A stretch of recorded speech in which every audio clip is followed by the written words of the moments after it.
Bismillahirrahmanirrahim. Assalamualaikum warahmatullahi wabarakatuh. Alhamdulillahi ala ihsani wa syukru lahu ala taufiqihi wa amtinani. Asyhadu an la ilaha illallah wahdahu la syarika lahu ta'ziman li sya'nih. Wa asyhadu anna Muhammadan abduhu wa rasuluhu da'ila ridwanih. Allahumma salli alaihi wa ala alihi wa ashabihi wa ikhwanih. Hadirin dan hadirat yang dirahmati oleh Allah Subhanahu wa taala. InsyaAllah pada kesempatan yang berbahagia ini kita akan membawakan faedah-faedah dari keteladanan Nabi Yusuf alaihissalam yang bisa kita terapkan dalam kehidupan kita sehari-hari ya. Karena kita tahu bahwasanya mereka para nabi dan para rasul adalah orang-orang pilihan. Allahu yastafi minal malaikati rusulan wa minan nas. Sungguhnya Allah Subhanahu wa taala telah memilih dari kalangan malaikat ada yang menjadi rasul-rasulnya dan Allah memilih dari kalangan manusia ada yang menjadi rasul-rasulnya. Oleh karenanya seluruh nabi dan seluruh rasul adalah pilihan manusia-manusia pilihan Allah Subhanahu wa taala. Allah Subhanahu wa taala juga berfirman, ulaikal ladzina hadallah fabihudahum muqtadih. Allah menyebutkan nama-nama para Rasul. Setelah itu Allah berfirman, ulaikal ladzina hadallah, mereka itulah orang-orang yang telah Allah beri petunjuk. Fabihudahum muqtadih, maka wahai Muhammad ikutilah petunjuk mereka. Ikutilah petunjuk mereka. Rasulullah SAW disuruh oleh Allah untuk mengikuti keteladanan para Rasul sebelum Nabi SAW. Ya. Oleh karenanya, kalau Nabi diperintahkan oleh Allah untuk meneladani para Rasul sebelumnya, bagaimana lagi dengan kita sebagai umat Nabi Muhammad SAW. Karena ketika Nabi SAW berdakwah di fase Mekah, di situ banyak sekali ujian yang dihadapi oleh Nabi SAW. Di antaranya dimusuhi oleh kerabatnya, ya, kemudian para sahabatnya banyak yang dibunuh, diintimidasi, ya, dan macam-macam. Maka Allah turunkan kisah-kisah para Nabi untuk menyabarkan Nabi SAW dan juga menyabarkan para sahabat. Allah berfirman, wa kullan naqussu 'alaika min amba'ir rusuli ma nuthabbitu bihi fu'adak. Kami ceritakan kepada engkau wahai Rasulullah SAW kisah-kisah para rasul yang dengan kisah-kisah tersebut menjadikan hatimu kokoh, tegar dalam menghadapi ujian. Maka ketika Nabi sedang di Mekah, Allah turunkan kisah Nabi Nuh alaihissalam. Kisah Nabi Nuh alaihissalam yang menceritakan bagaimana kesabaran Nabi Nuh alaihissalam yang berdakwah 950 tahun, ternyata yang beriman hanya sedikit. Wa ma amana ma'ahu illa qalil. Tidak ada yang beriman kecuali sekitar 80 orang. Kemudian di akhir kisah Nabi Nuh alaihissalam Allah berfirman, tilka min amba'il ghaibi nuhiha ilaik ma kunta ta'lamuha anta wala qaumuka min qabli hadza fasbir innal aqibata lil muttaqin. Kata Allah, inilah dari berita-berita gaib tentang kisah Nabi Nuh yang terjadi di ribuan tahun yang lalu, yang kami wahyukan kepada engkau wahai Muhammad sallallahu alaihi wasallam. Engkau dan kaummu tidak pernah tahu tentang kisah ini, tapi kami kisahkan kepada engkau wahai Muhammad. Kemudian di akhir ayat kata Allah, fasbir, kalau begitu bersabarlah.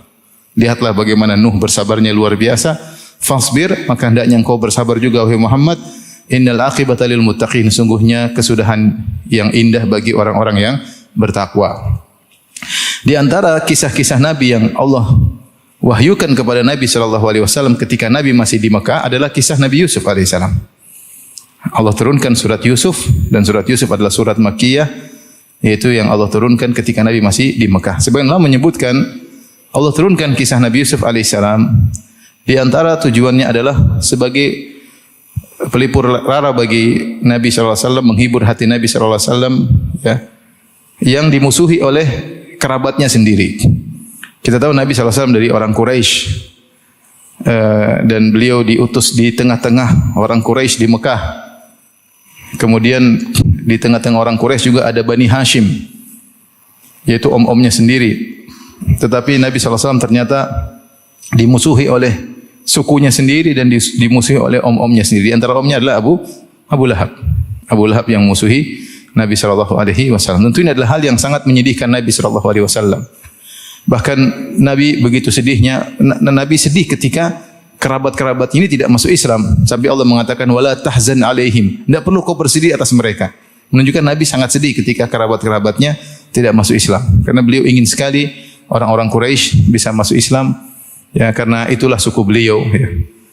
Tapi ternyata mereka banyak yang tidak masuk Islam. Bahkan pamannya sendiri Abu Lahab memusuhinya. Nah, ketika itu Allah turunkan kisah Nabi Yusuf alaihissalam. Yang Nabi Yusuf dimusuhi oleh kakak-kakaknya sendiri. Nabi Yusuf dimusuhi oleh apa?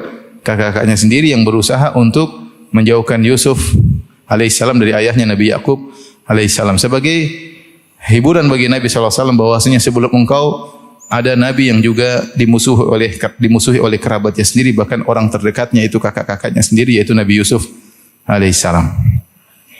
Jadi inilah kisah-kisah para Nabi yang Allah kisahkan dalam Al-Quran. Setiap kisah-kisah tersebut pasti ada keteladanan. Dan Allah berfirman tadi, ulaikal ladzina hadallah, mereka itulah orang-orang yang telah diberi petunjuk, fabihudahum muqtadih, dan ikutilah wahai Muhammad petunjuk mereka. Nah, kita pada kesempatan kali ini akan bahas tentang kisah Nabi Yusuf yang Allah turunkan satu surat sangat panjang tentang kisah seorang Nabi, surat Yusuf. Tidak ada kisah seorang Nabi dalam Al-Quran yang diturunkan dengan ayat yang panjang 100 ayat lebih seperti kisah Nabi Yusuf. Dan kisah Nabi Yusuf tidak dipotong-potong, sepenggal di sini, sepenggal di sana, dari A sampai Z langsung. Allah turunkan satu surat Yusuf. Berbeda dengan kisah Nabi Ibrahim, kemudian kisah Nabi Musa, kisah Nabi Lut, kisah Nabi Saleh, kisah Nabi Hud, ya, kisah Nabi Shu'aib. Allah sebutkan sepenggalnya di surat ini, Allah sebutkan lagi di surat yang lain. Allah pisah-pisahkan. Kisah Nabi Nuh juga demikian. Tapi kisah Nabi Yusuf alaihissalam tidak. Dari awal sampai akhir diturunkan secara lengkap dan tidak diulang-ulang di surat-surat yang lain. Dan ini kisah terpanjang bagi kisah seorang Nabi. Tidak lain karena begitu banyak faedah yang termaktub dalam kisah Nabi Yusuf alaihissalam. Bahkan sebagian ulama menyebutkan sampai 1000 faedah lebih dari kisah Nabi Yusuf alaihissalam. Tetapi tentunya kita tidak akan menyebutkan semua faedah-faedah tersebut. Kita hanya ingin mencuplik faedah-faedah yang penting yang saya rasa bermanfaat dalam kehidupan kita sehari-hari. Ikhwan dan akhwat yang dirahmati oleh Allah Subhanahu wa taala, di antara teladan yang bisa kita ambil keteladanan dari kisah Nabi Yusuf alaihissalam, bahwasanya kisah ini, kisah Nabi Yusuf alaihissalam menceritakan tentang ujian yang sangat berat yang dihadapi oleh Nabi Yusuf dan juga dihadapi oleh ayahnya Nabi Yakub alaihissalam. Ujian tersebut adalah terpisah dari orang yang dia cintai. Terpisah dari orang yang dia cintai. Ya.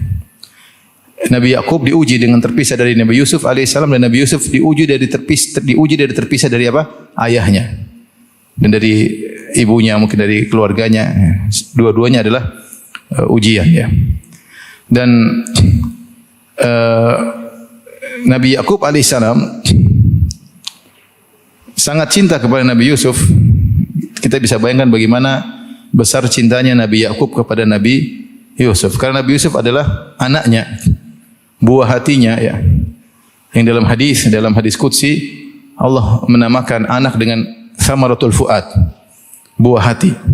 Dalam satu hadis ketika Allah Subhanahu wa taala berkata kepada malaikat, "Hal qabattum walada abdi," wahai para malaikatku, apakah kalian telah mencabut nyawa anak dari hambaku?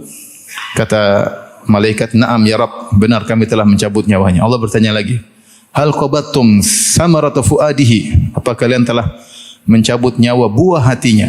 Jadi anak itu disebut dengan apa? Buah hati. Makanya Allah berfirman, "Al-malu wal banuna zinatul hayatid dunya." Sungguhnya anak-anak dan harta adalah perhiasan kehidupan dunia. Terlebih lagi anak tersebut anak yang soleh, seperti Nabi Yusuf alaihissalam, anak soleh, nurut. Terlebih lagi anak tersebut tampan.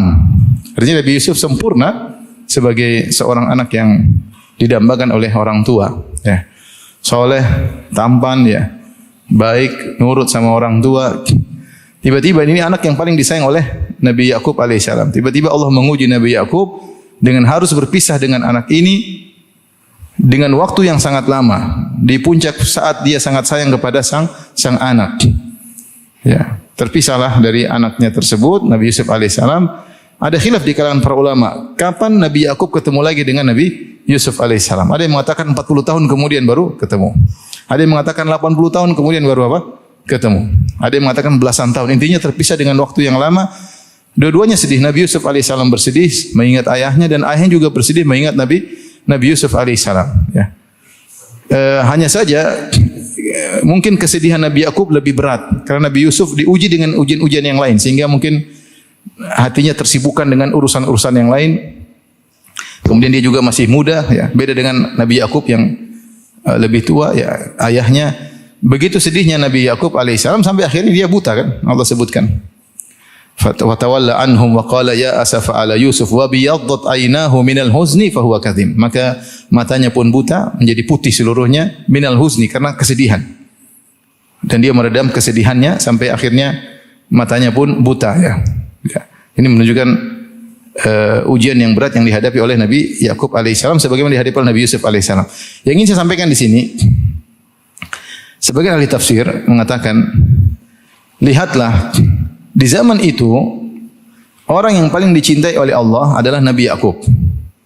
Di zaman itu orang yang paling dicintai oleh Allah siapa? Nabi Yakub. Tentunya Nabi Yusuf juga. Ya. Ini dua orang yang paling dicintai oleh Allah. Tetapi ternyata mereka berdua yang paling diuji oleh Allah Subhanahu wa taala. Maksud saya ingin menegaskan bahwasanya ketika seorang diuji dan diuji, jangan dia suudzon sama Allah Subhanahu wa taala. Lihatlah Nabi Yakub alaihissalam, orang yang paling dicintai oleh Allah tapi diberi ujian yang paling apa? Yang paling berat. Dan itu suatu konsekuensi keimanan.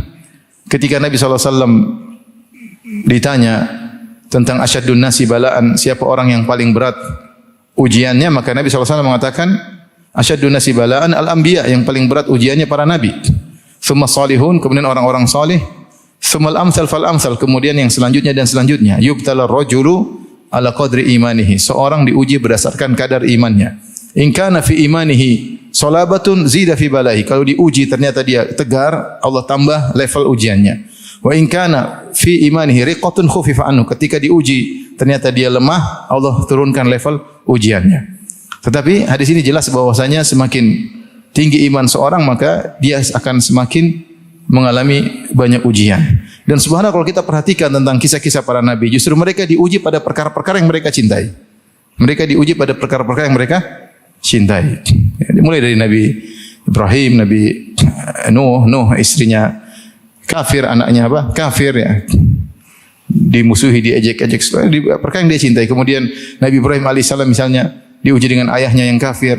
Kemudian dimusuhi oleh kerabatnya, harus meninggalkan kampung halamannya. Diuji dengan harus berpisah dari Ismail alaihissalam yang dia nanti-nantikan apa? Kelahirannya puluhan tahun, begitu lahir anak satu-satunya semata wayang malah disuruh taruh di Mekah. Diuji lagi harus menyembelih siapa? Menyembelih Ismail. Diuji dengan harus berpisah dari istri yang dia cintai, Hajar. Jadi diuji pada perkara yang dia dicintai. Lihatlah seperti Nabi Muhammad SAW diuji juga. Wafatnya istri yang sangat dia cintai, Khadijah radhiyallahu taala anha. Kemudian paman yang sangat sayang pada dia pun meninggal, sampai ketika wafat istrinya dan pamannya di tahun yang sama, para ulama menamakan dengan Amul Huzni, yaitu tahun kesedihan. Diuji harus meninggalkan kampung halamannya. Rasulullah SAW meninggalkan Mekah dengan penuh apa? Kesedihan. Diuji dengan ternyata kerabatnya memusuhi dia. Dan banyak ujian. Diuji dengan putra-putrinya yang meninggal semuanya kecuali Fatimah. Bayangkan Nabi anaknya 7, 6 semua meninggal. Ya, 6 semua meninggal. Jadi mereka yang diuji pada perkara-perkara yang mereka cintai. Termasuk di antaranya Nabi Yakub alaihissalam diuji dengan harus berpisah dari anak yang sangat dia apa? Cintai, Nabi Yusuf alaihissalam. Dan perpisahannya bukan sebentar, bahkan perpisahannya sangat lama, 40 tahun atau 80 tahun atau belasan tahun, khilaf di kalangan para ulama. Sampai buta matanya begitu sedihnya, ya. Dan ini sebagai hiburan bagi kita bahwasanya lihatlah orang yang paling dicintai oleh Allah di zaman itu, Nabi Yakub dan juga Nabi Yusuf, namun keduanya diuji dengan ujian yang paling berat. Maka jangan kita suudzon sama Allah Subhanahu wa taala. Kalau kita diuji, kita husnudzon, ini dosa kita banyak. Kita diuji, ya. Ini mungkin cara Allah menghapuskan apa? Dosa-dosa dan mengangkat apa? Derajat. Kalau kita sabar, dosa kita dapat dua keuntungan. Pertama, dosa-dosa kita diampuni. Yang kedua, sangat cepat untuk mengangkat derajat kita kalau kita bersabar dengan ujian-ujian tersebut. Kita ni siapa? Nabi Yakub aja diuji, Nabi Yusuf kita saja diuji, terus kita diuji, kita sudah kenapa sih saya diuji? Emang saya dosa apa? Banyak dosa, dosa banyak ya. Yang tidak berdosa saja diuji, apalagi yang banyak yang banyak dosa. Mau saya tetap husnuzon kepada Rabbul Alamin. Sebagian orang diuji di akhir hayatnya. Kita dapati sebagian wanita soleha, lelaki soleh, di ujung hayat dikasih sakit yang luar biasa, tapi dia sabar. Dikasih sakit dan dikasih sabar oleh Allah Subhanahu wa Ta'ala. Tidak lain untuk apa? Mengangkat apa? Derajat. Bahkan sebagian ulama di penghujung hayat kena kanker. Sebagian ulama besar dikasih kanker oleh Allah di penghujung apa? Hayatnya. Saya bilang tidak lain kecuali untuk apa? Meninggikan derajatnya. Sebagaimana para sahabat dibunuh ya. Ali bin Abi Thalib ditikam, kemudian Umar ditikam, kemudian Rasulullah diracuni, kemudian Hasan diracun, Husain bin Ali dibunuh. Artinya mereka di penghujung hayat diberi ujian yang sangat berat untuk semakin tinggi apa? Derajatnya. Jadi intinya kita tidak berharap diuji, tetapi kalau Allah memberi ujian hendaknya kita husnudzon kepada Allah Subhanahu wa Ta'ala. Kalau kasih kita ujian, kalau kita bersandar kepada Allah, insya Allah kita kuat menghadapi ujian tersebut. Jangan pernah suudzon kepada Rabbul Alamin. Ya. Kalau kita lagi enggak kuat, ingat, Nabi Yakub saja yang sangat dicintai Allah diuji, Nabi Yusuf aja, apalagi kita yang banyak kekurangan. Tapi ini keteladanan yang pertama. Keteladanan yang kedua, yang apa namanya?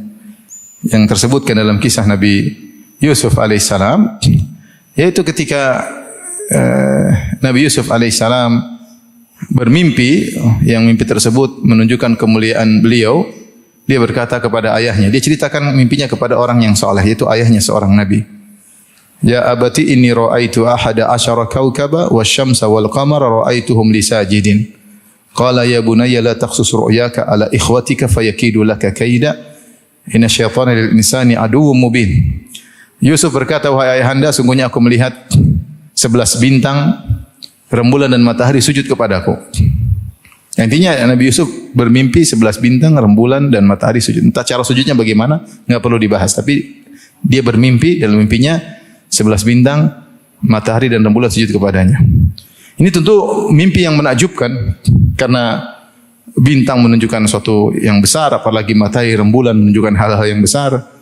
Dan kemudian ternyata takwilnya di penghujung kisah Nabi Yusuf, ternyata 11 tersebut adalah saudaranya. Rembulan dan matahari adalah ayah ibunya yang sujud kepada Nabi Yusuf sebagai bentuk penghormatan kepada Nabi Yusuf. Ketika diceritakan kepada Nabi Yakub alaihissalam, maka Nabi Yakub mengatakan, ya bunayya la taqsus ru'yaka ala ikhwatik, wahai putraku, jangan kau ceritakan mimpimu kepada saudara-saudaramu. Ya, fayakidu laka kaida, karena kalau mereka tahu mimpimu, mereka akan berbuat makar untukmu. Inna syaitana kana insani aduwwum mubina, karena syaitan itu sering merupakan musuh bagi manusia, ya. Artinya kakak-kakakmu akan dijerat oleh syaitan untuk membuat makar yang mendatangkan kemudaratan bagimu. Nasihat Nabi Yakub alaihissalam kepada Nabi Yusuf, ya. Pertama, Nabi Yusuf ketika dia bermimpi, dia tidak ceritakan mimpinya kepada semua orang. Karena itu mimpi adalah kenikmatan yang dia rasakan. Tapi dia mimpi kepada orang pilihan. Orang pilihan tersebut siapa? Ayahnya. Orang soleh yang dia ceritakan. Kemudian ayahnya menekankan, jangan kau ceritakan kepada apa? Kakak-kakakmu. Khawatir mereka akan hasad dan mereka akan bikin makar kepadamu. Ini dalil bahwasanya, sebagaimana disebut oleh para ulama, kalau kita tidak mendapatkan nikmat, tidak semua nikmat kita ceritakan kepada orang lain. Kalau kita pun harus cerita kepada orang yang kita pilih, yang kira-kira sayang kepada kita, yang kira-kira perhatian sama kita, yang kira-kira tidak hasad kepada kita. Karena kalau setiap nikmat yang kita dapat kita ceritakan, khawatir nanti ada yang hasad kepada kita. Ya. Dalam riwayat disebutkan Rasulullah SAW mengatakan, fa inna kulladzi ni'matin mahsud. Fa inna kulladzi ni'matin mahsud. Sungguhnya setiap orang yang dapat kenikmatan dihasati oleh orang lain. Maka kalau ada yang kita dapat nikmat, kita diam-diam, tidak perlu kita cerita. Kalau kita pun harus mensyukurinya, ya kita tunjukkan dengan ibadah kita kepada Allah. Kalau kita ingin menyebut-nyebutnya, maka kita sebut-sebut kepada di depan orang yang kita percaya, teman dekat misalnya, atau keluarga kita, atau kakak kita, atau adik kita, ya. Dalam rangka agar kita ingat tentang nikmat tersebut. Tapi jangan ceritakan kepada semua orang, ya. Karena kalau kita ceritakan semua nikmat kita kepada semua orang, ini ada dua bahaya. Bahaya pertama, orang-orang hasad sama kita. Tidak semua tentunya, tapi akan ada yang hasad. Fa inna kulla dzi ni'matin mahsud, kata Nabi sallallahu alaihi wasallam, setiap orang yang memiliki nikmat pasti ada yang menghasatinya ya. Jangan bilang saya orang soleh, insyaallah enggak ada yang hasad sama saya. Nabi Yusuf aja soleh, sesoleh-solehnya pun dihasati. Nabi Muhammad sallallahu alaihi wasallam sesoleh-solehnya dihasati oleh orang-orang munafikin. Abdullah bin Ubay bin Salul hasad sama Nabi sallallahu alaihi wasallam. Ya, orang Yahudi hasad sama Nabi sallallahu alaihi wasallam. Jadi kita menutup celah, jangan kita buka pintu kecelakaan bagi kita. Caranya jangan kita ceritakan semua nikmat kita yang kita rasakan, apalagi kita publish, apalagi kita posting. Mudarat yang pertama, ada orang-orang yang hasad sama kita. Mudarat yang kedua, sebagian orang menjadi menderita karena melihat kenikmatan yang kita dapatkan. Dia jadi sedih, jadi. Contoh sederhana misalnya, ada suami istri kemudian jalan-jalan entah kemana, keluar negeri, maksudnya ke Puncak Bogor ya, keluar negeri Jakarta, ke Puncak Bogor, kemudian habis itu foto sana, foto sini, posting sana, posting sini, gandengan.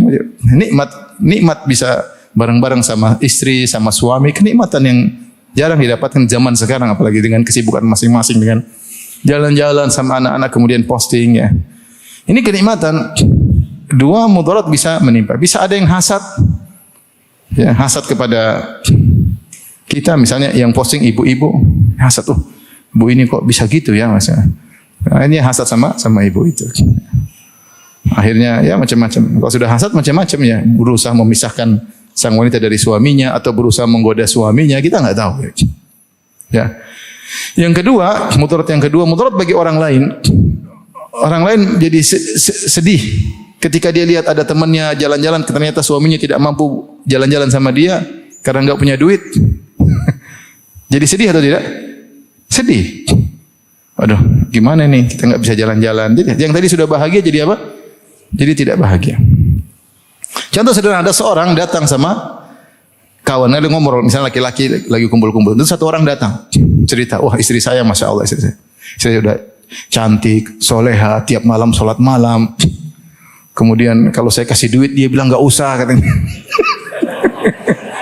Misalnya, pokoknya cerita top istrinya nomor satu. Teman-teman yang dengar jadi sedih semuanya. Padahal mereka hasilnya bahagia kan. Artinya istri mereka normal. Minta emas ya normal, namanya perempuan pasti minta emas. Tapi ini laki-laki ini istrinya nggak normal, terlalu apa? Terlalu tinggi ya. Ketika mereka lihat ada temannya istrinya seperti itu, semua jadi sedih. Pulang-pulang nggak sayang lagi sama istrinya. Pulang-pulang lagi jengkel sama istrinya. Kamu nih minta-minta, itu istri teman saya nggak pernah minta-minta, dikasih duit malah nolak. Kamu, ini contoh mudarat bagi apa? Yang lain.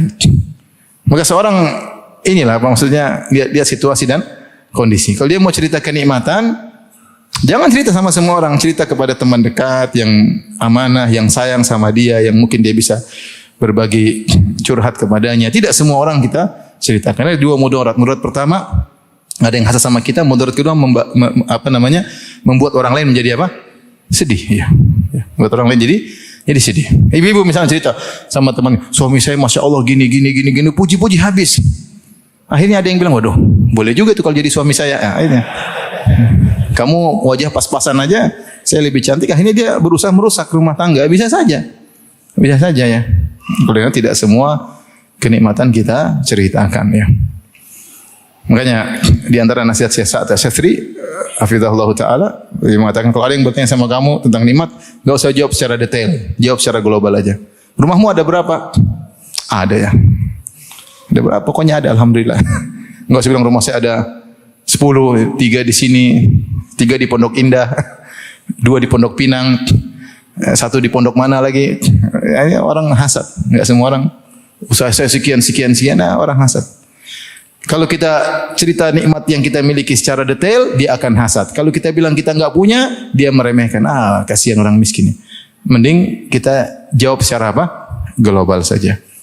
Jadi kita hati-hati dalam menceritakan kenikmatan yang kita dapatkan. Kita enggak sembarang, kita pilih-pilih orang juga ya. Karena tadi dikhawatirkan ada yang hasad atau menjadikan orang lain bersedih gara-gara kita. Karena sunnahnya adalah kita memberi kebahagiaan kepada orang lain, bukan malah menjadikan apa? orang lain. Tapi di antara keteladanan yang lain yang kita bisa ambil dari kisah Nabi Yusuf alaihissalam, yaitu tentang bagaimana kisah Nabi Yusuf ketika dirayu oleh Imra'atul Aziz. Imra'atul Aziz tentunya ada yang menyebut namanya Zulaikha, atau ada yang menyebut namanya yang lain, tapi tidak ada riwayat yang sahihah yang menunjukkan namanya Zulaikha. Tapi dalam Al-Quran disebut Imra'atul Aziz. Al-Aziz maksudnya orang yang mulia, mungkin suaminya menteri atau bendaharawan, ya. Tapi dia adalah wanita bangsawan di kota Mesir. Tentunya dia adalah wanita yang cantik jelita. Kemudian dia merayu Nabi Yusuf alaihissalam yang Allah sebut dalam Al-Quran, wa ghallaqatil abwaba wa qalat hayta lak qala ma'adallah. Maka sang wanita ini pun menutup pintu-pintu semuanya. Kemudian dia merias dirinya, dia sudah cantik, kemudian dia percantik dirinya. Kemudian dia merayu Nabi Yusuf alaihissalam. Kemudian Nabi Yusuf alaihissalam kata Allah, wa laqad hammat bih wa hamma biha. Sungguh sang wanita sudah kebelet, pingin sekali berzina dengan Nabi Yusuf alaihissalam, ya. Dan Nabi Yusuf juga ya lelaki, sudah tergerak hasratnya, wajar dia seorang lelaki. Maka Nabi Yusuf alaihissalam melakukan beberapa cara agar selamat dari godaan yang sangat berat ini. Ini godaan paling berat yang dihadapi oleh seorang lelaki pemuda seperti Nabi Yusuf alaihissalam. Makanya Allah abadikan kisah ini dalam Al-Quran sebagai pelajaran bagi kita di zaman sekarang yang banyak sekali godaan terkait dengan terkait wanita. Apalagi Nabi SAW bersabda, ma taraktu ba'di fitnatan adharra 'ala rijal minan nisa. Aku tidak meninggalkan fitnah yang paling berbahaya bagi laki-laki seperti fitnah fitnah wanita. Ya. Terlebih lagi, saking begitu beratnya godaan wanita, terutama zaman sekarang adanya medsos, dengan adanya internet, ya, dengan adanya TikTok dan yang lain-lainnya, maka hampir semua orang terkena kecipratan sarana-sarana menuju zina. Dan ini telah disabdakan oleh Nabi SAW. Kata Rasulullah SAW, kataballahu li bani Adam hadzahu minaz zina mudrika dzalika la mahalah. Allah telah menetapkan kepada anak Adam, dia pasti kecipratan zina. Pasti mengenainya dan dia tidak bisa menghindarinya. Dia pasti kecipratan sarana zina. Kemudian Rasulullah SAW menjelaskan, al-ainani tazniyan, sungguhnya dua mata berzina, wa zinahuma nadhar. Dua mata berzina dan zinanya dengan melihat, yaitu melihat hal-hal yang menimbulkan syahwat, yang ujung-ujungnya menuju pada perzinahan. Tapi melihat aurat wanita terbuka, melihat hal-hal yang membuat hasrat, rangsangan dan macam itu, zina mata. Wal udhunani tazniyan wa zinahuma al-istima'. Dan dua telinga berzina dan zinanya adalah dengan mendengar lagu-lagu cinta-cinta, inilah rayuan lah, sentuhan lah, lagu-lagu isinya gitu-gitu ya. Isinya tentang cinta-cinta dan segalanya ya. Lagu itu yang laris, lagu-lagu apa? Lagu-lagu cinta ya. Tentang kekasih lah, apalah. Dengar-dengar musik yang menimbulkan apa? Syahwat ya, menimbulkan fly dan macam-macam. Ini namanya zina telinga. Kemudian juga Rasulullah menyebutkan bahwasanya mulut berzina, zinanya dengan rayuan, ucapan, ya. Sampai Rasulullah SAW menyebutkan tangan berzina, yaitu sentuhan, ya. Sampai akhirnya kata Rasulullah SAW, wal farju yukadzibu dzalik au yusaddiquh. Dan kemaluan yang membenarkan itu semua atau mendustakannya. Artinya kalau dia teruskan maka dia berzina, jika dia tidak teruskan maka dia tidak berzina. Tapi intinya Rasulullah SAW menjelaskan bahwasanya kita akan kecipratan semua sarana menuju apa? Zina. Siapa di antara kita yang bisa menundukkan pandangan? Begitu pasti melihat auratnya terbuka, melihat yang membuat hasrat, apalagi zaman sekarang ya. Mendengar hal-hal yang menimbulkan hasrat, yang tentunya mengantarkan pada zina, sentuhan, rayuan atau tulisan semuanya. Ini menunjukkan bahwasanya fitnah wanita adalah fitnah yang paling berbahaya. Rasulullah sendiri yang mengatakan, aku tidak pernah meninggalkan fitnah bagi laki-laki yang berbahaya seperti fitnah wanita. Nah, kemudian Allah menyebutkan tentang kisah Nabi Yusuf alaihissalam yang uji dengan ujian yang sangat berat. Apa sih keteladanan yang diajarkan Nabi Yusuf agar kita bisa terhindar dari godaan wanita? Keteladanan yang paling top yang dilihat oleh Imra'atul Aziz. Imra'atul Aziz ketika dia mengumpulkan para ibu-ibu di kota Mesir. Setelah dikumpulkan semuanya, kemudian dikasih makanan, kasih pisau untuk memotong makanan tersebut, entah buah, entah kue, entah apa. Ketika mereka sedang asik ngobrol, tiba-tiba Nabi Yusuf disuruh jalan di depan mereka. Ketika mereka melihat Nabi Yusuf, mereka pun kaget, saking terpesona dengan Nabi Yusuf alaihissalam. Akhirnya mereka memotong qata'na aydiyahunna, mereka potong tangan-tangan apa? Mereka tanpa sadar karena saking terpesona terhadap siapa? Nabi Yusuf, histeris. Saking tambannya, mereka tidak sadar ya. Mereka tidak sadar. Ada yang mengatakan ada yang langsung mati ketika itu.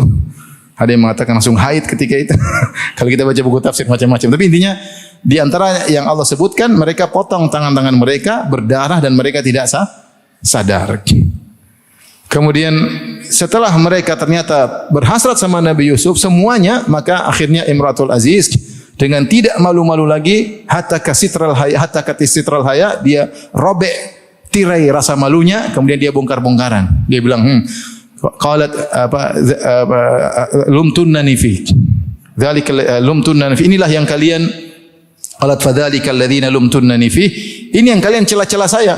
Bilang ini Zulekha ngerayu-ngerayu Yusuf. Kalian saja baru lihat 5 menit sudah KO semua. Saya tiap hari ketemu dia bertahun-tahun ya. Kalian baru 5 menit sudah KO. Jadi dia sudah bongkar-bongkaran. Qalat fadzalika alladziina lumtunna fi. Inilah yang kalian cela aku tentang hal ini. Kemudian beliau berkata, wa laqad rawattuhu an nafsihi fasta'sam. Qalat fadzalikunna alladzi lumtunnani fi. Inilah yang kalian cela-cela saya, kalian sendiri tidak bisa menghadapinya. Wa laqad rawattuhu an nafsihi fasta'sam. Sungguh aku sering merayunya, fasta'sam, tapi dia berpegang teguh. Isti'sam dijelaskan oleh Syekh Abdul Razak hafizahullah taala, maksudnya dia tidak kasih celah sedikit pun. Dia tidak kasih celah sedikit pun.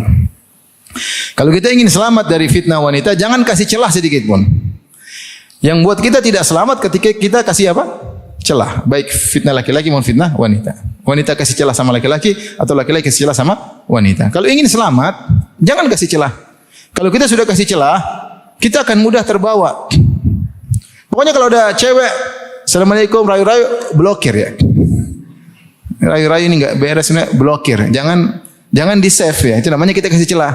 Apalagi kita cek apa foto profilnya ya. Oke juga. Jangan ya. Pokoknya jangan kasih celah, Ada akhwat kirim WA terus ada hihihi, udah blokir. Jangan kasih celah. Masalahnya kalau kita buka celah itu yang masalahnya. Kalau kita nggak kasih celah, kita mudah meninggalkan semuanya. Mudah. Kapan kita susah meninggalkan maksiat? Ketika kita sudah mulai masuk, itu sudah susah. Ya. Makanya apa kata penyair? Kullul hawadithi mabda'uha minan nazar wa mu'dhamun nar min mustasghari syarar. Sungguhnya seluruh malapetaka dimulai dari pandangan dan api yang besar dimulai dari percikan. Coba kalau kita dari awal tundukkan pandangan, enggak ada godaan sama sekali, enggak ada. Tinggal gini selesai. Tapi kalau kita gini tunduk tapi melihat, udah lihat 5 menit sudah terbias dalam hati kita, selesai. Laki-laki lemah di situ. Laki-laki lemah di situ. Akhirnya melihat, akhirnya tergoda, akhirnya jelalatan lihat sana lihat sini, kemudian habis itu minta izin istri poligami dengan syarat ingin menjalankan syariat. Padahal maksiat yang dia lakukan. Ya, dia bukan jalan syariat tapi dia terlalu banyak maksiat. Oleh karenanya seorang apa? Waspada ya, waspada. Maka itulah cara Nabi Yusuf alaihissalam isti'sam.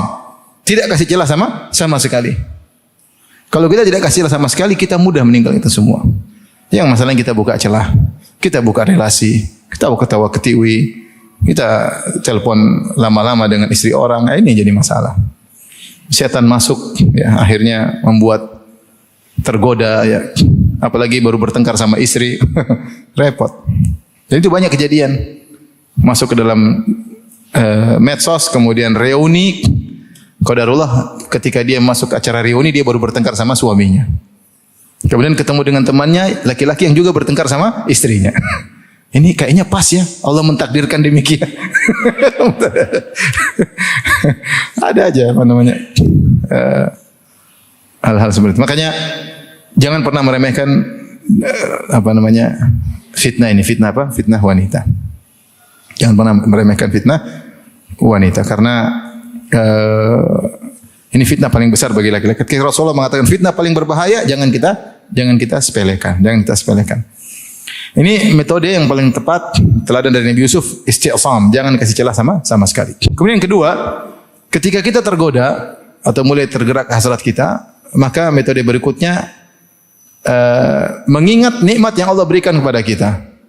Ketika Nabi Yusuf tergoda atau mulai tergerak hasratnya, dia berkata, Innahu Rabbi ahsana maswaya innahu la yuflihul zalimun. Sungguhnya Rabbku telah berbuat baik kepadaku. Sungguhnya tidak beruntung orang-orang yang berbuat zalim. Sebagian ahli tafsir menyatakan bahwasanya makna Rabbi ada dua pendapat. Yang pertama Rabbi maksudnya majikanku, yang kedua Rabbi artinya Tuhanku. Artinya Nabi Yusuf berkata, Allah telah banyak berbuat baik kepadaku. Kenapa aku membalas kebaikannya dengan apa? Dengan maksiat. Maka di antara hal yang membuat seorang berhenti dari maksiat ketika dia ingat nikmat-nikmat Allah. Pantaskah saya? Ya Allah berikan saya begitu banyak maksiat, berikan begitu saya banyak kenikmatan, ya. Berikan kenikmatan harta, kenikmatan istri, kenikmatan keluarga, kenikmatan kesehatan, kenikmatan bisa ibadah, bisa umrah, kemudian saya membalas kenikmatan tersebut dengan membangkang perintahnya. Ini antara hal yang membuat seorang ingat nikmat-nikmat tersebut, maka dia berhenti dari maksiat atau kecenderungan untuk bermaksiat. Dia ingat nikmat-nikmat tersebut. Ini metode Nabi Yusuf. Kemudian metode berikutnya Nabi Yusuf kabur dari lokasi yang bisa menjerumuskan dalam maksiat, maka beliau pun kabur, ya, wastabaqal baba wa qaddat qamisahu. Maka beliau pun kabur menuju pintu untuk keluar. Kemudian Imratul Aziz, wanita tersebut menarik bajunya untuk mengembalikannya, namun Nabi Yusuf terus kabur, akhirnya tiba-tiba ketemu dengan suami sang wanita. Jadi kalau ingin selamat, jauhi tempat lokasi maksiat. Jangan dekat-dekat, jauh aja, menjauh. Begitu ini menjauh. Jangan dekat-dekat di situ karena kita enggak tahu kapan iman kita lagi turun. Mungkin 10 menit pertama kuat, menit ke-11 goyang. Menit ke-12 terjungkal, kita enggak tahu. Ketemu dengan perempuan 5 menit pertama enggak ada apa-apa. 10 menit kedua, pertemuan berikutnya, pertemuan ke-7 mulai goyang. Nah, repot kalau sudah mulai apa? Goyang, ya. Makanya kita jauhkan diri dari lokasi kemaksiatan agar kita aman, tenteram, nyaman, ya. Dan selamat dari godaan. Ya. Kemudian tentunya berdoa kepada Allah Subhanahu wa taala. Nabi Yusuf berdoa, Rabbi sijinu ahabbu ilayya mimma yad'unani ilaih wa illa tasrif anni kaidahunna asbu ilaihinna aku minal jahilin. Nabi Yusuf berdoa, ya Allah, penjara lebih aku sukai daripada rayuan mereka. Ya. Kalau kau tidak memalingkan godaan mereka kepada aku, tidak memalingkan godaan mereka dariku, asbu ilaihinna aku akan condong kepada mereka dan aku akan bermaksiat. Tidak mungkin kita selamat dari maksiat kecuali Allah yang menyelamatkan kita. Maka angkat tangan berdoa kepada Allah Subhanahu wa taala, ya, agar bisa, ya, selamat dari godaan-godaan wanita, ya. Hati ini lemah, ya. Hati ini lemah dan rayuan wanita berat untuk dihadapi oleh para laki. Rasulullah yang mengatakan paling berat, maka jangan kita remehkan fitnah wanita. Demikian juga fitnah lelaki bagi wanita. Baik, keteladanan berikutnya, ikhwan dan akhwat yang dirahmati Allah Subhanahu wa taala, Nabi Yusuf alaihissalam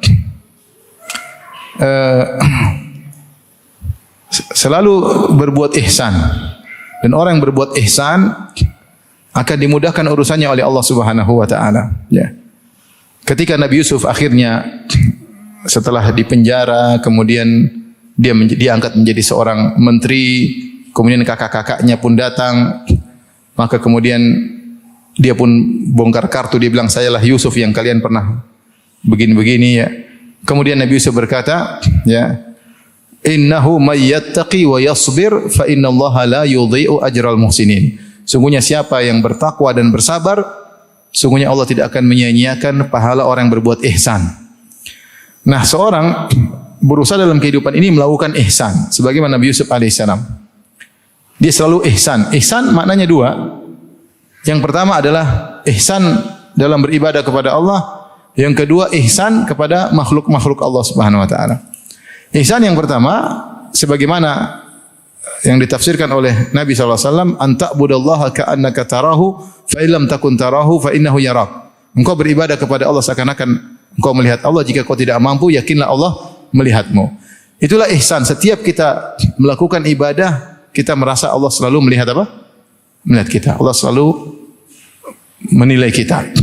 Dan kata Ibn Taimiyah rahimahullah ta'ala, Nabi Yusuf ihsan dalam segala musibah yang dia hadapi. Ketika dia dilempar dalam sumur, dia hadirkan ihsan. Bahwasanya Allah sedang melihat dia. Maka dia mampu untuk bersabar. Dia tahu Allah tidak akan meninggalkannya. Ketika dia dijual jadi budak, dia pun ihsan. Ketika dia digoda oleh Imratul Aziz, dia tahu Allah sedang melihatnya. Ya, selalu hadir dalam dirinya ihsan tersebut, ya. Dalam setiap kondisi yang dia lewati, dia selalu menghadirkan ihsan. Siapa yang selalu merasa Allah mengawasinya, Allah melihatnya, maka dia akan mudah menghadapi permasalahan. Ini ihsan Nabi Yusuf ketika merasa Allah senantiasa melihatnya. Yang kedua, ihsan dia kepada orang-orang sekitarnya. Dan ini menakjubkan ihsannya Nabi Yusuf. Pertama, Nabi Yusuf alaihissalam ketika di penjara. Ketika di penjara, datang dua orang. Setelah lama Yusuf di penjara, tiba-tiba datang dua orang kepada Nabi Yusuf. Ya. Kata Allah, wa dakhala ma'as sijna fatayan. Masuklah dua anak muda ketemu Nabi Yusuf dan dia berkata, qala ahaduhuma inni arani a'sir khamra. Yang satu berkata, Yusuf, saya bermimpi melihat saya memerah anggur. Wa qala al-akharu inni arani ahmilu fawqa ra'si khubzan ta'kulu at-tayru min nabi ta'wilih inna naraka minal muhsinin. Yang satu mengatakan, ya Yusuf, saya melihat dalam mimpi saya memegang roti di atas kepala saya, tiba-tiba ada burung makan roti tersebut. Tafsirkanlah mimpi kami berdua, kata mereka, inna naraka minal muhsinin. Kami melihat engkau termasuk orang yang baik, orang ihsan. Ternyata selama Yusuf di penjara, dia selalu berbuat ihsan, berbuat baik kepada penghuni penjara. Tentunya berbuat baik dengan kepada penghuni penjara dengan apa? Ya mungkin kalau ada makanan mungkin dia bagi, tapi kemungkinannya kecil karena dia juga dapat jatah apa? Makanan. Kemungkinan dia berbuat baik dengan akhlak yang mulia, nasihatnya sehat, kata-kata yang lembut. Sampai disebutkan oleh para ahli tafsir, begitu masyhurnya Nabi Yusuf alaihissalam sebagai orang yang muhsin, senantiasa berbuat baik. Sampai kalau ada orang-orang yang sudah habis masa tahanannya dan boleh keluar, mereka minta izin untuk diperpanjang tahanannya. Tidak mau keluar. Kenapa? Pingin selalu dekat dengan Nabi Yusuf alaihissalam. Karena mereka nyaman dengan Nabi Yusuf alaihissalam. Zahirnya Nabi Yusuf berbuat baik kepada mereka bukan dengan materi, mungkin dengan bantuan tenaga, mungkin dengan nasihat, ya. Oleh karenanya seorang berusaha berbuat ihsan kepada makhluk-makhluk Allah Subhanahu wa taala dengan apapun yang kita bisa. Kita bisa berbuat ihsan dengan materi, bisa berbuat ihsan dengan ide, berbuat ihsan dengan kata-kata yang baik, berbuat ihsan kepada orang lain dengan tenaga, ya. Apa saja yang membantu orang lain maka itu disebut dengan ihsan. Ya. Itu disebut dengan ihsan. Karena Nabi Yusuf alaihissalam muhsin, akhirnya dua orang ini pun datang kemudian minta agar Nabi Yusuf menafsirkan mimpi mereka berdua. Karena ini orang soleh, selalu berbuat ihsan. Di antara ihsannya Nabi Yusuf alaihissalam, dan ini juga perkara yang menakjubkan. Jadi Nabi Yusuf alaihissalam mudah memaafkan. Dia mudah memaafkan. Di antara bentuk ihsan kepada orang lain, kita maafkan orang lain. Dan banyak orang yang dia maafkan dalam kisah ini. Dia maafkan kakak-kakaknya. Dia maafkan Imratul Aziz yang merayunya, yang buat dia kejeblos dalam penjara. Dan dia maafkan orang yang dia bantu lupa cerita tentang dirinya. 3 orang yang dia maafkan dalam kisah ini. Dan dia selalu maafkan. Yang pertama, yang dia maafkan, Allah sebut dalam Al-Quran adalah tentang orang yang dia bantu dengan menafsirkan mimpinya. Jadi orang tadi ketika datang kepada Yusuf alaihissalam, Yusuf tafsirkan mimpi kami. Yusuf berkata, adapun kamu yang satu akan ditangkap, kemudian dibunuh, kemudian disalib. Adapun yang satu, fayasqi rabbahu khamra. Kau akan jadi pelayan raja dan kau akan menuangkan air minuman kepada sang raja. Dan benar, qudiyalladzi fihi tastaftiyan. Keputusan telah berlaku. Akhirnya yang satu dibunuh, yang satu akan menjadi pelayan raja. Maka Nabi Yusuf memberi pesan kepada orang ini. Wa qala lilladzi dhanna annahu najim minhuma udhkurni 'inda rabbik. Dia berkata, wahai fulan, kau akan menjadi pelayan raja, jangan lupa ceritakan tentang aku di sisi raja nanti. Tujuan Nabi Yusuf, Nabi Yusuf usaha, ikhtiar Tujuan Nabi Yusuf, ini kalau orang nanti cerita kepada raja, ya raja ada Yusuf itu sebenarnya baik, dia gini-gini, supaya Yusuf dibebaskan. Karena di penjara enggak enak. Tetapi, jadi Yusuf pesan, nanti kau ceritain tentang saya. Rupanya orang ini lupa. Fa'ansahu syaitanu dzikra rabbih falabitha fi sijni bid'a sinin. Rupanya orang ini lupa cerita, akibatnya Yusuf bertambah lagi masa tahanannya di penjara bertahun-tahun. Gara-gara orang ini lupa apa? Cerita. Seandainya dia cerita, Nabi Yusuf akan dibebaskan oleh sang raja. Taib, orang ini salah atau tidak? Salah. Dia tidak lupa dengan pesan Nabi Yusuf. Nabi Yusuf sudah berbuat baik sama dia, sudah tafsirkan mimpinya, buat dia bahagia. Apa susahnya membalas budi Nabi Yusuf dengan cerita tentang Nabi Yusuf kepada sang raja? Tapi dia lupa. Akibat dia lupa, kata Allah, falabitha fis sijni bid'a sinin. Akibatnya kata Allah, maka Yusuf pun bertambah di penjaranya bertahun-tahun. Baik, akhirnya di masa tambahan bertahun-tahun tersebut, raja akhirnya mimpi. Mimpi ada 7 sapi kurus. Inni ara sab'a baqaratin simanin ya'kuluhunna sab'un ijaf. Aku melihat, raja mengatakan, aku melihat ada sapi betina, 7 sapi betina kurus makan 7 sapi betina gemuk. Kemudian aku melihat 7 bulir gandum yang kering dan 7 bulir gandum yang basah. Wahai para pembesar-pembesarku, aftuni fi ru'ya in kuntum liru'ya ta'burun. Tafsirkanlah mimpiku jika kalian mampu. Mereka semua tidak mampu. Qalu adghasu ahlam. Kata mereka, raja enggak bisa, mimpimu carut marut. Adghas itu seperti orang kalau petani atau orang yang bawa makanan buat kuda, dia bawa rumputan. Rumputan ada dari batang daun ini macam-macam. Jadi itu namanya adghas. Yaitu kumpulan rumput-rumput dari sumber rumput yang berbeda-beda yang carut marut. Akhirnya para pembesar-pembesar kerajaan mengatakan, ya raja, kami enggak bisa tafsirkan mimpimu karena mimpimu carut marut, tidak ada alur yang jelas. Kata mereka demikian. Wa ma nahnu bi ta'wil ahlam bi alimin. Kami enggak bisa. Tiba-tiba orang jadi pelayan raja baru ingat, oh iya, ada ahli tafsir. Siapa? Yusuf. Setelah 7 tahun, ada yang bilang setelah 7 tahun baru dia ingat. Maka dia bilang, Waddakara ba'da ummatin ana unabbi'ukum bi ta'wili fa arsilun. Saya akan kabarkan mimpi sang raja. Utus saya kepada Yusuf. Nah, di sini lihat bagaimana ihsannya Yusuf. Dia datang kepada Yusuf, dia berkata, "Yusufu ayyuhas siddiqi aftina." As-siddiqu aftina. Wahai Yusuf, tafsirkanlah mimpi raja. Mimpinya begini. Yusuf tidak mencela orang ini. Dia tidak berkata, "Kamu kemana aja 7 tahun? Kamu sekarang baru perlu ke sini." Enggak, dia enggak celah sama sekali. Dia tidak celah sama sekali. Dia tidak mengatakan, dia tidak dendam. Ya sudah, silakan jelas saya tidak mau tafsirkan. Dia enggak dendam sama sekali. Kemudian ketika Yusuf menafsirkan, ini menakjubkan. Ketika dia menafsirkan, jadi maksud saya Yusuf ketika itu, saya tadi bicara tentang di antara berbuat ihsan dia maafkan kan. Pertama Yusuf memaafkan orang ini, paham? Intinya nanti kemudian Yusuf setelah menafsirkan, kemudian Raja Yusuf bilang, coba tanyakan kepada Imratul Aziz tentang hakikat apa yang terjadi. Akhirnya raja tanya, ibu-ibu semua, sebenarnya apa yang terjadi dengan Yusuf? Akhirnya qalat Imratul Aziz al-an hasasal haq ana rawatu an. Dia ngaku, ya raja, sebenarnya saya yang rayu. Dia bongkar kartu.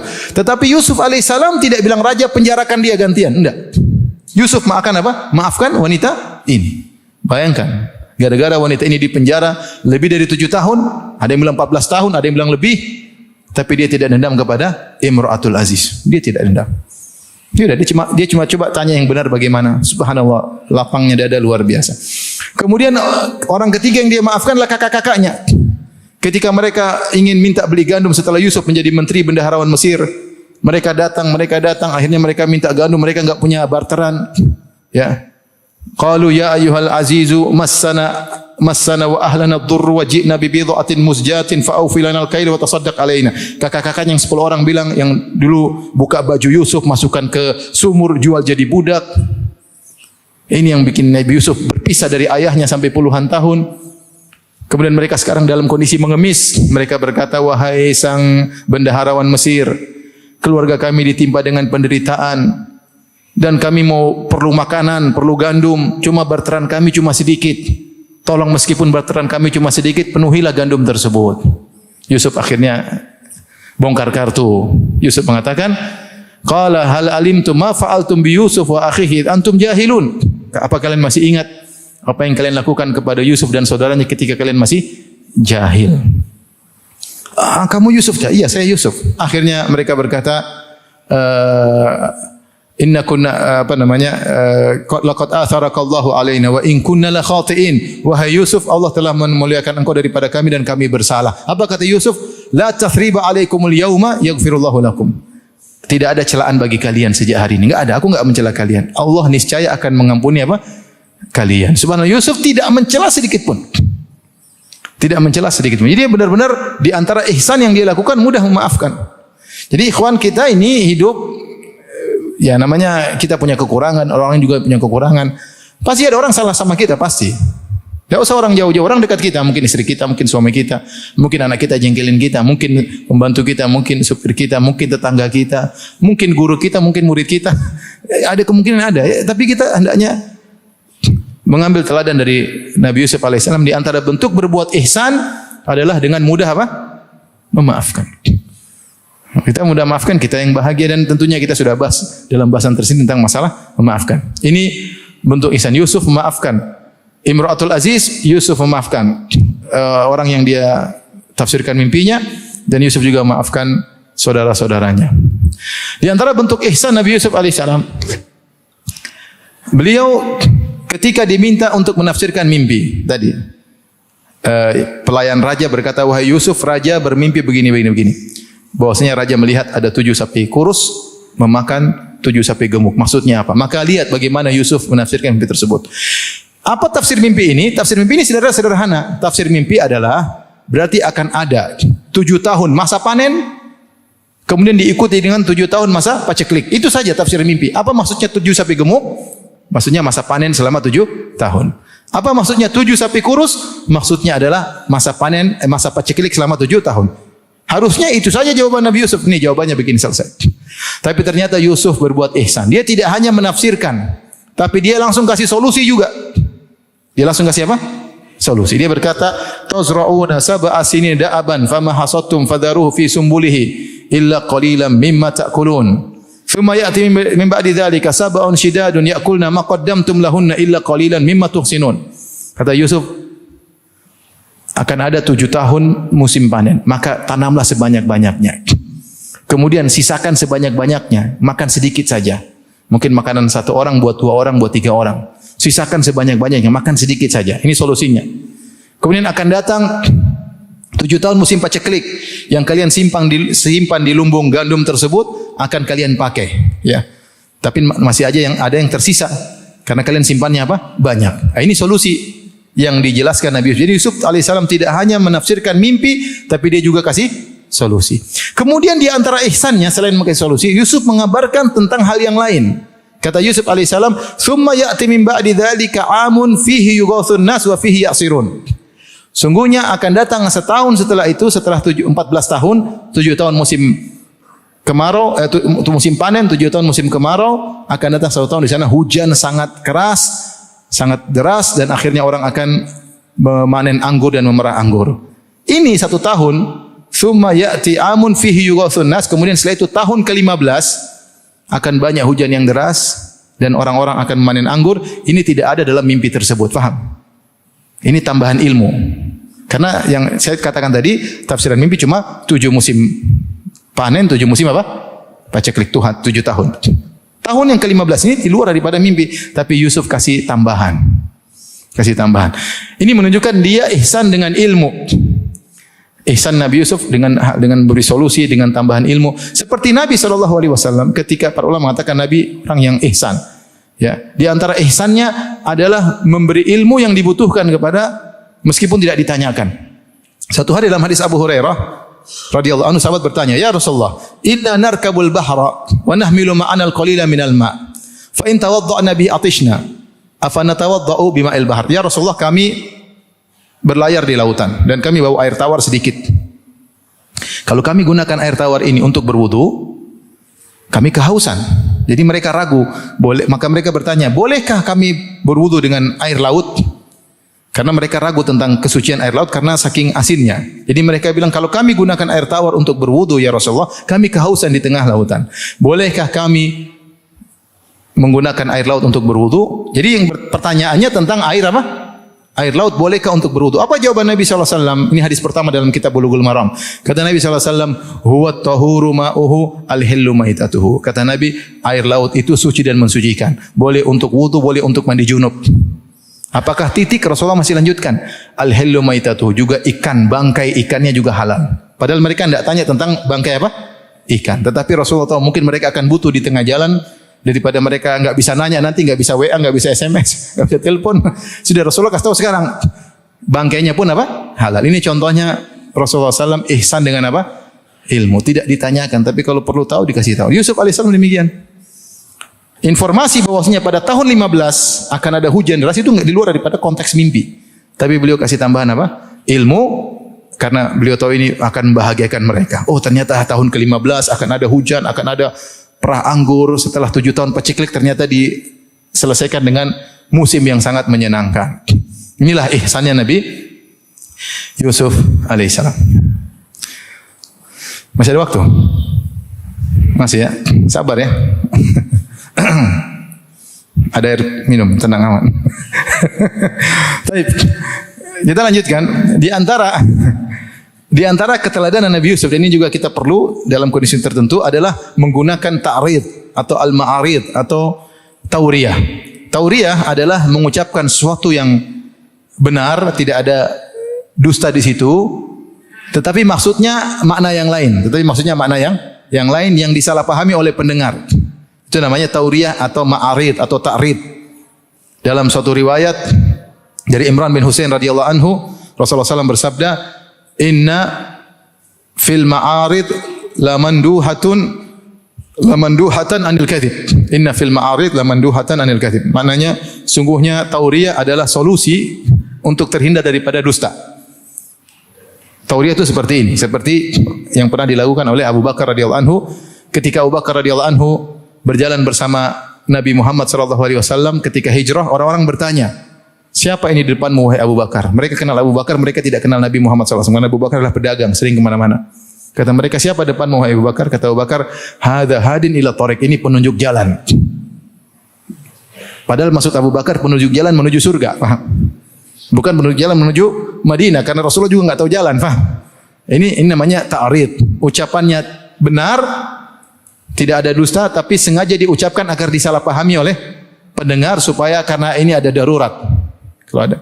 Seperti Nabi Ibrahim alaihissalam ketika ditanya, "Man fa'ala hadza bi alihatina ya Ibrahim?" Siapa yang hancurkan tuhan-tuhan kami wahai Ibrahim?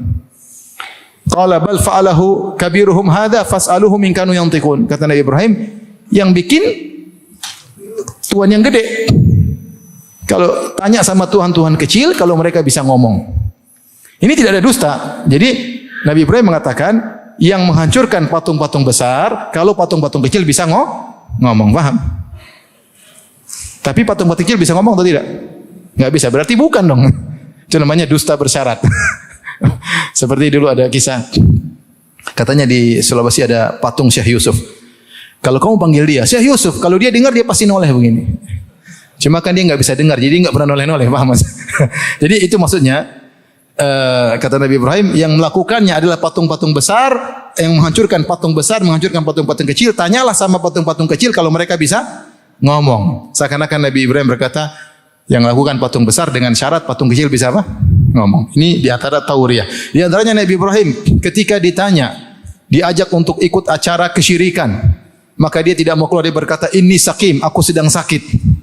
Aku sedang sakit. Kata para ulama, beliau tidak sakit, tapi beliau sedang bertauriyah. Ini sakim bisa artinya saya akan sakit. Namanya manusia suatu saat akan apa? Sakit. Karena dia menggunakan isim fa'il. Sakim itu menunjukkan tentang sekarang atau tentang akan datang. Atau dia mengatakan saya sakit hati melihat kalian berbuat apa?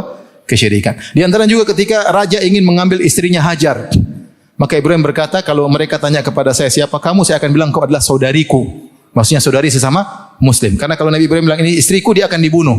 Supaya dia selamat, dia bilang ini adalah hadi ukhti, ini adalah saudariku. Maksudnya saudari sesama Muslim. Ini juga tauriyah. Seperti yang dilakukan oleh Ummu Salamah. Ummu Salamah ketika anaknya Abu Talha meninggal dunia, kemudian Abu Talha datang, dia mau bilang anaknya meninggal, kasihan Abu Talha, kasihan khawatir sedih. Maka Abu Talha tanya, mana putra kita? Kata Ummu Salamah, dia sekarang lebih tenang. Disangka lebih sehat, ternyata sudah meninggal. Perkataannya jujur atau dusta? Jujur, tapi disalahpahami. Abu Talha menyangka anaknya sudah sehat, maka kemudian dia menggauli istrinya, ternyata setelah dikasih tahu anakmu sudah meninggal dunia. Contohnya namanya Ma'arid. Ini juga dilakukan oleh Nabi Yusuf alaihissalam. Ketika saudara-saudaranya datang, Nabi Yusuf sengaja falamma jahazahum bijahazihim ja'ala siqayata fi rahli akhi. Nabi Yusuf mengambil piala atau cawan yang terbuat dari emas, dimasukkan ke pelana adiknya Binyamin, supaya Binyamin ditangkap, supaya bisa tinggal sama Nabi Yusuf. Nabi Yusuf punya trik, dia masukkan ke dalam perbekalan adiknya Binyamin. Akhirnya diperiksa, ternyata kedapatan piala tersebut atau cawan tersebut dalam tasnya atau dalam perbekalan adiknya Binyamin. Akhirnya Binyamin dituduh mencuri dan akhirnya harus ditahan, tidak boleh pulang ke Palestina, ditahan di Yusuf. Ketika Binyamin ditahan, kakak-kakaknya kemudian ketakutan karena mereka sudah berjanji kepada bapak mereka, kami tidak akan melepaskan Binyamin, tidak mungkin Binyamin ditahan.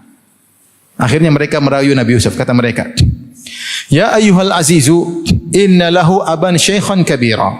Kata mereka, mereka belum tahu siapa Yusuf. Kata mereka, "Wahai sang menteri, sungguhnya anak ini punya bapak yang sudah tua." Nabi Yusuf tahu, itu Nabi aku bapaknya sendiri.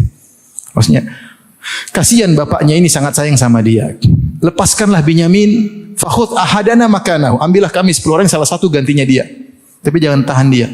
Ini kami 10 orang, ambil satunya. Ganti dia. Apa kata Nabi Yusuf alaihissalam? Qala ma'adzallah an na'khudha illa ma wajadna mata'ana indah. Kata Nabi Yusuf, auzubillah, kami tidak akan menangkap kecuali yang kami dapati barang kami ada di tasnya.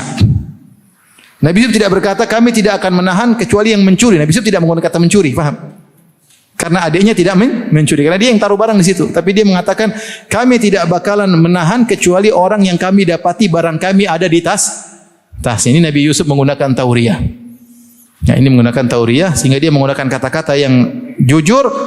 Saudara-saudaranya menyangka Nabi Yusuf berkata kami hanya menangkap pencuri. Tapi Nabi Yusuf tidak menggunakan kata pencuri. Dia mengatakan kami hanya menangkap orang yang kami dapati. Oh, ganti kopi sekarang. Suruh nambah setengah jam berarti. Air putih tadi sudah mau selesai.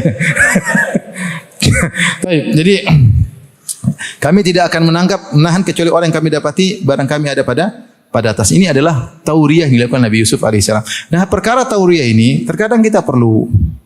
Tidak boleh seorang sering melakukannya, ya. Karena tercela, seorang harusnya jujur, ngomong tegas, ngomong harus jelas. Rasulullah SAW terkadang mengulangi perkataannya 3 kali untuk kejelasan, ya.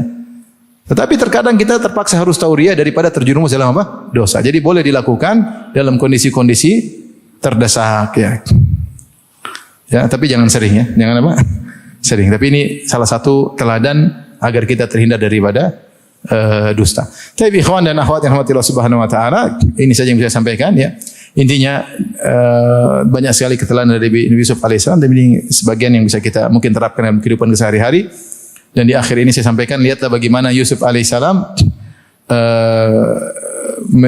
sebagai contoh kaidah, ya, yang Allah sebutkan dalam Al-Quran, asa antakrahu syai'an wa huwa khairul lakum. Bisa jadi kau benci sesuatu ternyata baik bagimu. Lihat Nabi Yusuf alaihissalam mengalami banyak penderitaan, tapi ujungnya adalah kebahagiaan. Dia diuji dengan berbagai ujian. Pertama, dimusuhi oleh kakak-kakaknya, ujian pertama.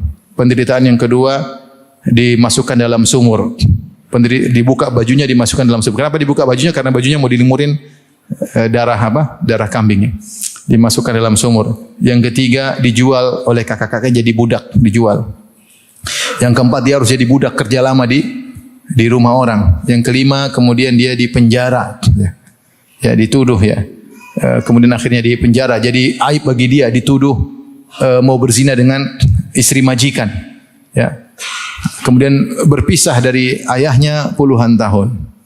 Dan ini semua penderitaan. Namun ternyata penderitaan 1 tambah penderitaan 2 sampai penderitaan 6 sama dengan kebahagiaan. Kebahagiaannya terakhir ternyata dia menjadi seorang pembesar kota Mesir dan akhirnya dia bawa ayahnya, ibunya dan keluarganya tinggal di kota Mesir bersama dia, dipindahkan minal badui dari kehidupan kampung kepada kehidupan yang lebih bahagia di kota Mesir. Jadi betapa sering kita tidak bisa melogikakan ya hal-hal penderitaan tambah penderitaan sama dengan apa? Kebahagiaan. Dan Yusuf alaihissalam menghadapi semuanya dengan apa? Kesabaran. Dan beliau berkata kepada kakak-kakaknya ketika dia bongkar kartu, dia bilang, saya Yusuf. Kemudian Yusuf berkata, innahu may yattaqi wa yasbir. Siapa yang bertakwa dan bersabar, maka pasti ada solusinya. Nah, kita dalam menghadapi kehidupan kita ini banyak sekali hal-hal yang tidak sesuai dengan keinginan kita dalam pekerjaan kita, dalam kehidupan rumah tangga kita, dalam mengurusi anak-anak kita, dalam bertetangga, dalam berteman, banyak hal-hal yang mungkin tidak sesuai dengan keinginan kita. Maka hendaknya kita bersabar menghadapi itu semua. Tetapi tidak cukup bersabar, kita harus gabungan antara takwa dengan apa? Sabar. Ada orang sabar tapi dia tidak bertakwa. Ada yang bertakwa doa-doa terus tapi tidak bersabar. Gabung keduanya.